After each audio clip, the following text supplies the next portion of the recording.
Hi hello வணக்கம். எல்லாரும் எப்படி இருக்கிறீங்க?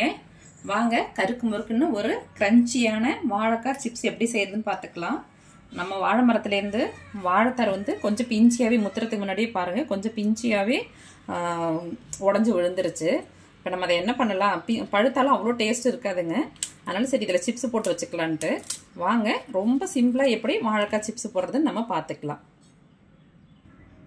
பாருங்கள், வாழைக்காய் எடுத்துகிட்டு நம்ம மேலால் தோல் சீவிட்டால் போதும். நீங்கள் கத்தி இல்லை அருவாமனை எப்படி வேணாலும் அதில் அதை யூஸ் பண்ணி நம்ம தோலை சீவிக்கலாம். இப்படி தோலை சீவிக்கங்க. நல்ல பெரிய வாழைக்காய் கிடச்சி பண்ணிங்கன்னா நல்ல பெரிய பெரிய சிப்ஸாக வரும் நமக்கு போடும்போது. பாருங்கள், தோல் இருந்தாலும் ஒன்றும் பெருசாக தெரியாது, லைட்டாக அப்படி ஏற்றுக்கிட்டால் போதும். இது மாதிரி தோலை சீவிட்டு 2 கார்னர்லேயும் இப்படி கட் பண்ணிக்கோங்க. கட் பண்ணி உடனே நம்ம என்ன பண்ணணும்னா தண்ணியில் போட்டுடணும், இல்லாட்டி வாழைக்காய் கருத்து போயிடும். இந்த இது மாதிரி தண்ணியில் போட்டுருங்க. நீங்கள் கத்தி வச்சு கூட லேசாக இது மாதிரி துருவி எடுத்துக்கலாம். பாருங்கள், நம்ம இன்னொன்று நான் இது மாதிரி உள்ளது வச்சு யூஸ் பண்ணுறேன். என்ன கத்தி அருவாமனையெல்லாம் பண்ணும்போது கொஞ்சம் மொந்தமான தோலாக வரும். பாருங்கள், இது மாதிரி 2 பக்கமும் கட் பண்ணிவிட்டு தோலை சீவியங்க. இது மாதிரி எல்லா வாழைக்காயும் நம்ம தோல் சீவி எடுத்துக்கலாம். பாருங்கள், நம்ம எல்லா வாழைக்காயும் இது மாதிரி தோல் சீவி சைடில் கட் பண்ணி வச்சாச்சுங்க. கொஞ்சம் புதுசாக போடுறீங்கன்னா அப்படியே டேரெக்டாக தண்ணியிலேருந்து எடுத்து போட்டிங்கன்னா எண்ணெயில் போடும்போது தெரிக்கும். அதனால் நல்லா கழுவிட்டு கூட நீங்கள் ஒரு பிளேட்டில் எடுத்து தண்ணி வடிய வச்சுருங்க. பாருங்கள், ரொம்ப சின்னதாக கொஞ்சம் பெருசாக இருந்ததுன்னா இன்னொரு 15 நாள் இருந்ததுன்னா நல்லா திரண்டு நமக்கு சிப்ஸ் போடுறதுக்கு ரொம்ப நல்லாயிருக்கும். இப்போயும் ஒன்றும் வேஸ்ட் ஆகலைங்க, எல்லாருக்குமே கொடுத்துட்டு மீதம் உள்ளதை நம்ம சிப்ஸ் போட்டு வச்சுட்டோன்னா மாத கணக்கு அப்படியே இருக்கும். வாங்க நம்ம சிப்ஸ் போட்டுக்கலாம். பாருங்கள், அடுப்பில் எண்ணெய் தோல் சீவும் போதே நான் அடுப்பில் எண்ணெய் சட்டி வச்சு எண்ணெய் ஊற்றி காய வச்சு வச்சுருக்குறேங்க. இங்கே பாருங்கள், இது மாதிரி நம்ம இந்த பஜ்ஜிக்கு சீவுறதுக்கெல்லாம் வச்சுருப்போம் இல்லையா, அந்த இது சிப்ஸு சீவுற இந்த பிளேட் எடுத்துக்கோங்க. அப்படி இது இல்லாட்டி நீங்கள் கத்திலேயே ரொம்ப நைஸாக கட் பண்ணி பிளேட்டில் போட்டு நீங்கள் எண்ணெயில் போட்டுக்கலாம்.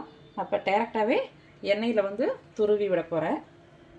பாருங்கள், இது மாதிரி வாழைக்காய் எடுத்துக்கிட்டு அடுப்பை சிம்மில் வச்சுக்கோங்க. பிளேட்டை பாருங்கள், கொஞ்சம் ரைஸ் பண்ணி கொஞ்சம் பிளேட்டை கொஞ்சம் தூக்கி வச்சுக்கோங்க, இல்லாட்டி ரொம்ப நைஸாக விடும். இப்போ நம்ம துருவிக்கலாங்க. இது மாதிரி நம்ம எண்ணெயிலே டேரெக்டாக போட்டுடலாம்.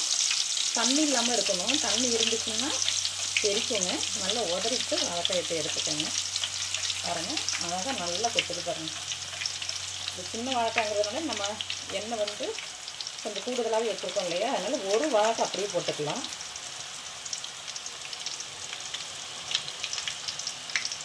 கொஞ்சம் அடுப்பு ரொம்ப கம்மி பண்ணி வச்சிடாதீங்க, நல்லா ஃபுல் ஃப்ளேமில் வச்சுருங்க. ஃபுல் ஃப்ளேமுக்கு கொஞ்சம் முன்னாடி வைங்க, மீடியமுக்கு அடுத்து வைங்க. வெந்து வர்ற வரைக்கும் நம்ம கிளறக்கூடாது. இப்படி கிளறினீங்கன்னா அந்த கரண்டிலே இப்படி ஒட்டிக்கும். கொஞ்சம் ஒரு 2 நிமிஷம் விட்டு அதுக்கு பிறகு நம்ம இப்படி கொஞ்சம் கொஞ்சமாக பிரித்து விடணும். நீங்கள் எண்ணெய் கம்மியாக வச்சிங்கன்னா பாதி வாழைக்காயாக போடுங்க. ரொம்ப போட்டுட்டிங்கன்னா அப்புறம் எண்ணெய் இழுத்துக்கும், நமக்கு நல்லா ப்ராப்பராக வெந்து வராது.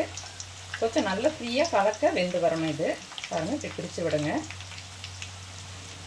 இது மொந்த வாழைன்னு எங்கள் ஊரில் சொல்லுவோம், சில பேர் இதை மலை வாழைன்னு சொல்லுவாங்க. ஆக மொத்தம் பச்சி போடுவோம் இல்லையா, அந்த வாழைக்காய் தாங்க.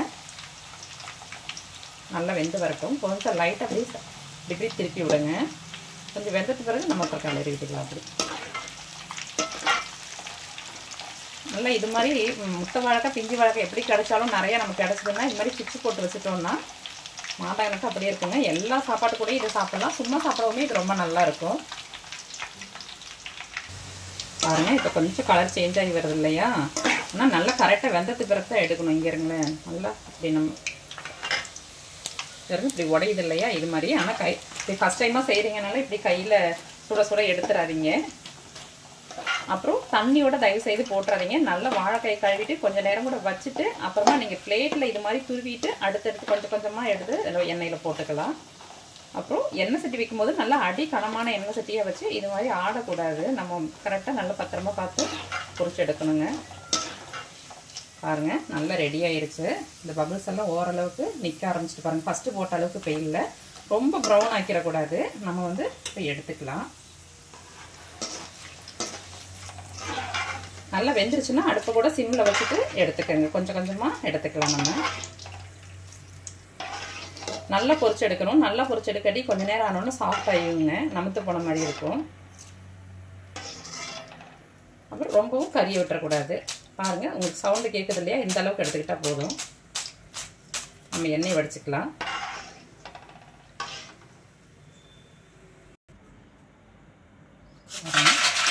நல்லா சவுண்டு கேட்குது இல்லையா? இது மாதிரி மற்ற வாழைக்காயும் பொரிச்சு எடுக்கலாம். நான் இன்னொன்றும் துருவி காமிக்கிறேன். அப்புறமா நம்ம மசாலா சேர்த்துக்கலாம்.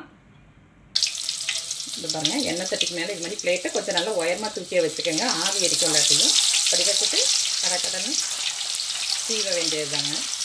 வாழைக்காய் நல்லா பிடிச்சிங்க. வாழைக்காய் எண்ணெயில் விட்டுறக்கூடாது. எண்ணெய் கேட்டால் ரொம்ப சேஃப்டி வந்து நம்ம வந்து பிளேட்டில் இது மாதிரி பண்ணி வச்சுட்டு அப்புறம் போடுறது தாங்க.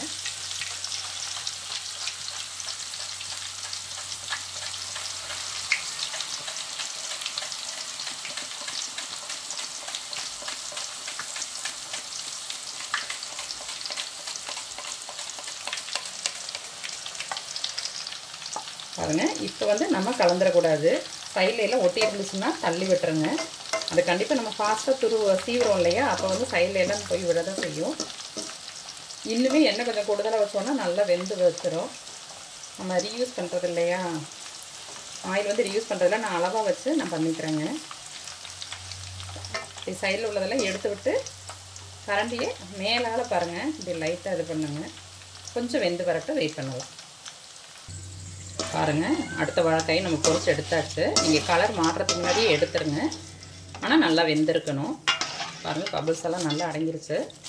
நல்லா சவுண்டு கேட்குது. இதை இப்போ சாப்பிட்டீங்கன்னா எப்படி தெரியுமா இருக்கும்? முந்திரி பருப்பை நம்ம சுட்டு சாப்பிட்டோன்னா நல்ல ஒரு டேஸ்ட் இருக்கும்ல, அது மாதிரி இருக்குங்க. மசாலாலாம் கலந்து சாப்பிடும் போது ரசம் சாதம், தயிர் சாதம், குழம்பு சாதம், சாம்பார் சாதம் எல்லா சாப்பாட்டுக்குமே இது ரொம்ப நல்லாயிருக்கும். இது ஸ்நாக்ஸ் ஆட்டமே சாப்பிட்டுக்கலாம். அப்படியே நம்ம நேந்திர சிப்ஸ் போடுறோம்ல, அதே மாதிரி தாங்க. அது தேங்காய் எண்ணெயில் பொரிப்போம். இது வந்து நார்மல் ஆயிலில் பொரிக்கிறோம்.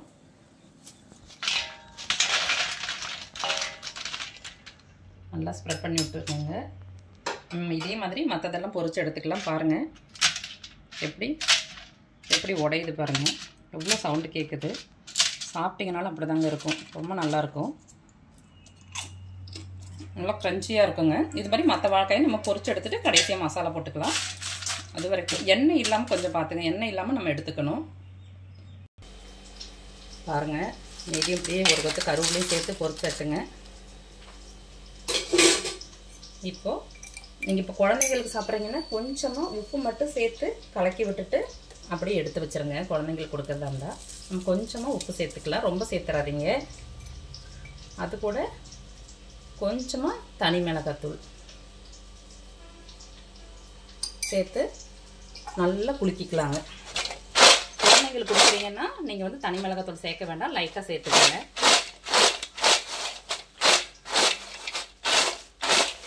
நல்ல ஒரு குழி பாத்திரமாக இருந்துச்சுன்னா ஈஸியாக இருக்கும் நல்லா கலந்து வர்றதுக்கு.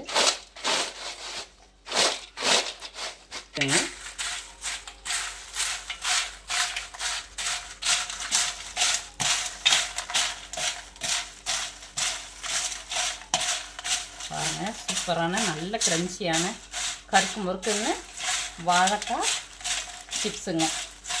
நம்ம ஒரு நல்ல வாழைக்காயில் கூட போடலை, இருந்தாலும் எப்படி இருக்குது பாருங்கள். இது மாதிரி வாழைத்தார் எதுவும் முருகிருச்சுன்னா நீங்கள் வேஸ்ட் பண்ணாதீங்க. பழுத்தாலும் பழம் டேஸ்ட்டாக இருக்காது. நம்ம பிஞ்சு காயாக இருந்தாலுமே இது மாதிரி சிப்ஸ் போட்டு வச்சுக்கலாம்.